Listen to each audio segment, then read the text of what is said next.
પણ જીવન જીવવાની વાતો છે ને આજ સાંભળવા ક્યાંય મળતી નથી સાહેબ.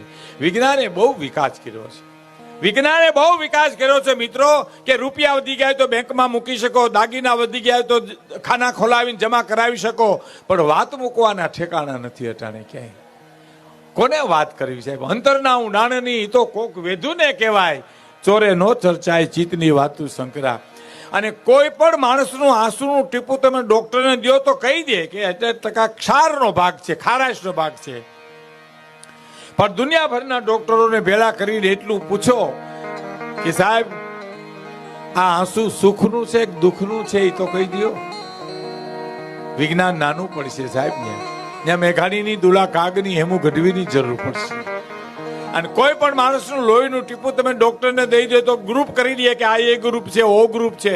પણ દુનિયાભરના ડોક્ટરોને ભેળા કરીને લોહીનું ટીપું આપીને એટલું પૂછો કે સાહેબ જોઈ દો ને આમાં કેટલા ટકા ખાનદાની છે, એ તો જોઈ દો. ત્યાં વિજ્ઞાન નાનું પડશે સાહેબ. કહેવાનો મારો અર્થ વાત મૂકવાના ઠેકાણા નથી.